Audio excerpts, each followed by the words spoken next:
billahi minasyaitonirrajim. Bismillahirrahmanirrahim. Assalamualaikum warahmatullahi wabarakatuh. Innal hamdalillah nahmaduhu wa nasta'inu wa nastaghfiruh wa na'udzu billahi min syururi anfusina wa min sayyiati a'malina. May yahdihillahu fala mudilla lahu wa may yudlil fala hadiyalah. Asyhadu an la ilaha illallah wahdahu la syarikalah wa asyhadu anna Muhammadan abduhu wa rasuluh. Allahumma shalli wa sallim wa barik ala hadzal nabiyil karim wa ala alihi wa sahbihi ajmain. Kaum muslimin muslimat di mana saja berada, yang semoga kita semua senantiasa dirahmati oleh Allah. Setelah berlalunya Nabi Daud, Nabi Sulaiman alaihissalam, setelah itu bukan langsung kepada Nabi Zakaria dan Nabi Yahya, tapi ada beberapa nabi dari kalangan Bani Israel yang juga perlu untuk kita ketahui. Ada namanya Sya'ya bin Hamsaya.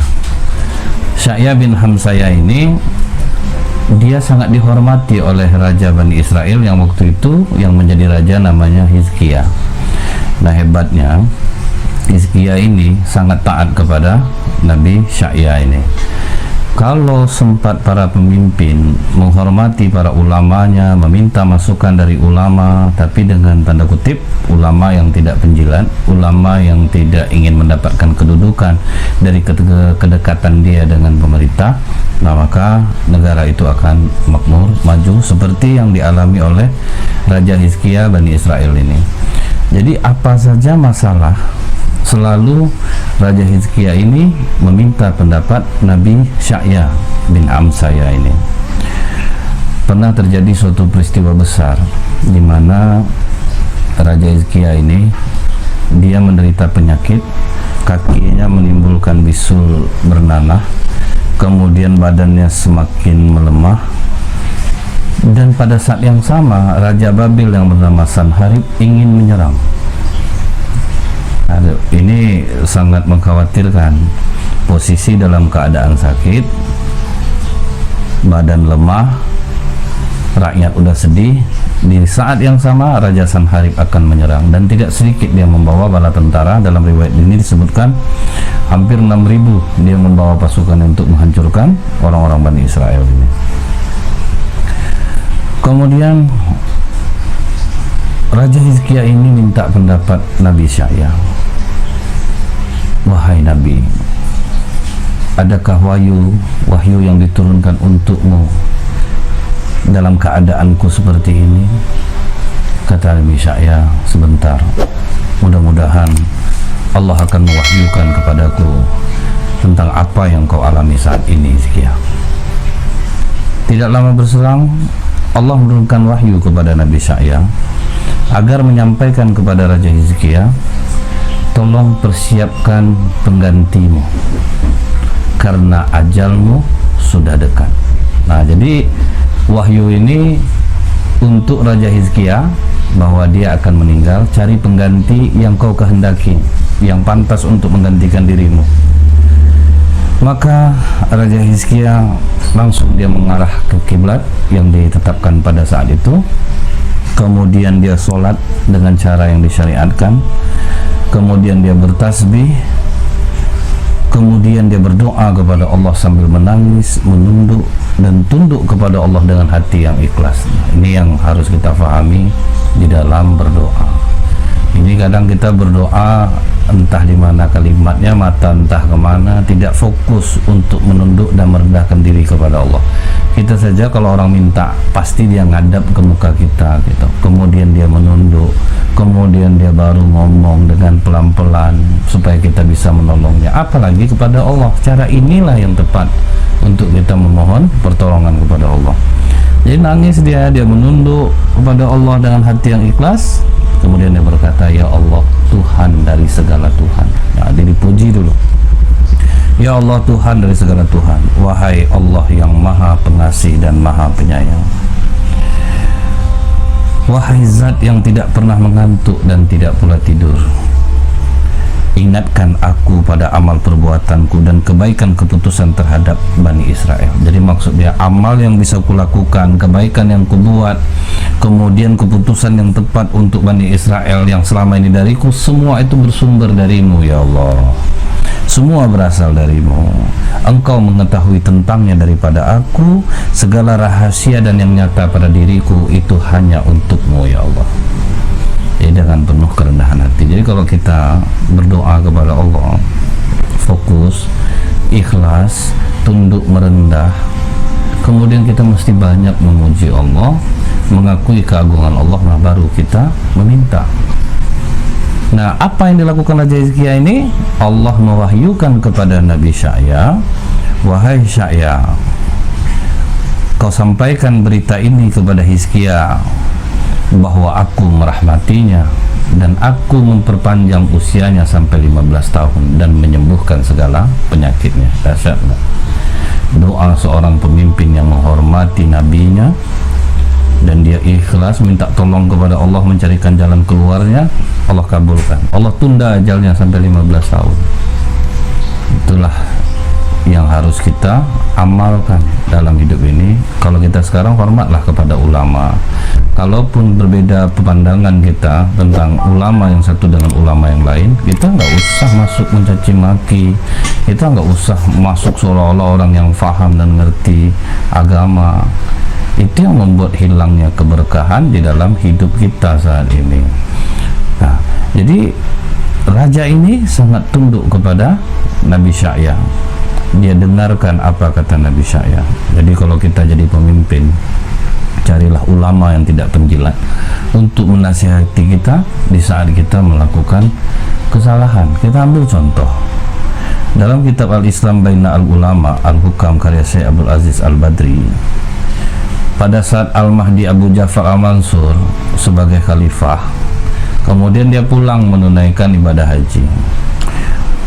Waktu dia pulang menunaikan ibadah haji, yang dicarinya siapa? Pertama kali Imam Sufyan Ats-Tsauri, ulama.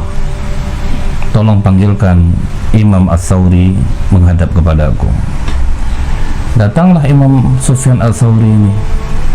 Begitu sampai, apa kata Al-Mahdi ini, Al-Mahdi Khalifah ini? Mengapa sejak aku kembali menunaikan ibadah haji, kau tidak pernah datang menghadapku, Syekh? Padahal banyak masalah yang ingin aku kemukakan dan minta pendapatmu. Selama ini apa yang kau sampaikan kan aku nurut, dan apa yang kau larang kan kami jauhi. Nah, ini dahsyat kedudukan ulama di hati para khalifah pada masa lalu. Nah, ini salah satunya. Mereka sangat menghormati ulama. Setelah Al-Mahdi Abu Ja'far Al-Mansur, Al-Mahdi Abu Ja'far Al-Mansur ini selesai bicara, kemudian apa kata Imam Ats-Tsauri? Ia justru bertanya tentang masalah lain. Kau ini telah melakukan penyimpangan saat berhaji. Kau menggunakan dana umat. Berapa banyak uang negara yang telah kau habiskan dalam perjalanan? Justru itu pertanyaan yang seorang ulama mengatakan hal itu kepada khalifah atau presiden. Kemudian apa kata khalifah ini? Aku tidak tahu jumlahnya, tapi kau bisa tanya rinciannya kepada bendaharaku. Jawaban yang standar ini justru apa kata Imam Ats-Tsauri? Apa jawabanmu pada hari kiamat nanti engkau ditanya Allah tentang hal itu? Apakah kau bisa mengatakan di hadapan Allah bahwa tanyakan saja kepada bendaharaku berapa yang kau pakai? Ini jawaban yang konyol seorang pemimpin di hadapan Allah. Bayangkan beraninya seorang ulama pada saat itu kepada pemimpin, dan pemimpin sangat menghormati ulamanya untuk bertanya. Dikritik keras oleh Imam Ats-Tsauri. Setelah itu, ingatlah ketika Khalifah Umar bin Khattab, kata Imam Ats-Tsauri, pulang dari menunaikan ibadah haji dan bertanya kepada pembantunya, berapa banyak uang yang telah kita pergunakan dalam perjalanan ini? Kata pembantunya, 18 dinar, wahai Amirul Mukminin. Maka kata Umar bin Khattab, celaka kita telah memperkosa harta Baitul Mal. Nah, itulah kebersihan hati Umar bin Khattab. 18 dinar, 1 dinar 2.378.000. Nah, sampai begitu betul rasanya memakai uang rakyat itu sangat berat, sangat hati-hati. Mendengar itu, seorang pegawai dari Khalifah Al-Mahdi Al-Mansur ini ditegurnya Imam Ats-Tsauri. Kau tidak layak berkata begitu kepada pemimpin kita. Kau tidak boleh berkata seperti itu. Maka kata Imam Ats-Tsauri menjawab, diam kau. Sesungguhnya Fir'aun binasa karena Haman, dan di sini kaulah Hamannya, kau penjilat kepada pemimpinmu. Tetapi Allah di Al-Mansur menerima kritikan dari Imam Sufyan Ats-Tsauri. Nah, inilah yang hilang, kurangnya orang menjadikan ulama yang tidak cinta dunia untuk tempat bertanya, untuk tempat berdiskusi. Kalau kita amalkan hal seperti ini, cari kawan yang soleh, kalau kita pemimpin, cari penasihat ulama yang soleh, yang zuhud, yang mau menunjukkan kita kepada kebaikan, dan dengarkan dia, mungkin kita akan makmur seperti yang dilaksanakan oleh Raja Hizkia. Dan tidak itu saja rahmat Allah kepada Raja Hizkia. Begitu Raja Hizkia sakitnya disembuhkan, tapi bisulnya belum sembuh nih, badan sudah sehat. Disitulah dia memuji Allah. Dia katakan, ya Allah, engkau yang memberi kerajaan kepada siapa yang kau kehendaki, dan mencabutnya dari siapa yang kau kehendaki. Nah, kalimat Raja Hizkia inilah yang sering kita baca di zikir, Qulillahumma malikal mulki tu'til mulka man tasya wa tanzi'ul mulka mimman tasya wa tu'izzu man tasya wa tuzillu man tasya biyadikal khair innaka 'ala kulli syai'in qadir, sampai selesai. Itu adalah ucapan Raja Hizkia ketika sakitnya disembuhkan, kerajaannya dikembalikan. Kemudian untuk bisulnya, kata Allah, ambil air lumpur, kemudian balutkan ke bisulmu. Nah, ini mungkin bisa nih jadi jadi ujilah, dokter menguji benar nggak lumpur bisa menyembuhkan bisul. Nah, mudah-mudahan kita dapat nanti jawabannya, karena di sini Allah memerintahkan Nabi Sya'ya untuk memberitahu kepada Raja Hizkia, tolong bisulnya itu dioles dengan lumpur. Nah, Allah mengirimkan kematian kepada pasukan Sanharib. Jadi mati mendadak tuh, yang 6.000 cuma tinggal 5, Sanharib, dan satu lagi yang terkenal itu Buktanasor. Nah, 3 orang lagi tidak disebutkan namanya dalam riwayat ini. Jadi cuma tinggal 5. Allah perintahkan kepada Nabi Sya'ya, katakan kepada Hizkia untuk menawan yang 5 orang ini, beri dia makan, kemudian kelilingkan dia di kota selama 7 hari untuk menghina dan mempermalukan Sanharib dan pasukan yang sombong. Menang atas izin Allah, karena apa? Raja yang menghormati nabinya. Kalau sekarang kita nih, presiden menghormati ulamanya, maka negara Indonesia ini akan makmur. Setelah itu Sanharib dilepaskan oleh Raja Hizkia. Jadi berlima ini pulang, diberitahukannya, waduh gawat, 6.000 orang, kami tinggal 5 lagi, semua mati mendadak. Apa kata penyihir dan paranormal yang bergabung dengan Raja Sanharib itu? Aku udah mengatakan di situ ada nabi dan juga mereka ada Tuhannya, makanya kita tidak akan pernah mampu melawan mereka. Jadi ketika orang bertauhid kepada Allah, maka tidak ada kekuatan yang mampu untuk mengalahkannya. Namun sayang, begitu Raja Hizkia meninggal, hanya tinggal lagi Nabi Sya'ya. Nah, orang Israel balik lagi kelakuannya, kacau, mulai mereka berbuat dosa lagi, lupa terhadap Allah, lupa terhadap pertolongan Allah, maksiat di mana-mana. Nabi Sya'ya muncul untuk memberikan kepada mereka nasihat, tetapi sia-sia. Mereka diberi nasihat, malah mereka akhirnya mengejar Nabi Sya'ya.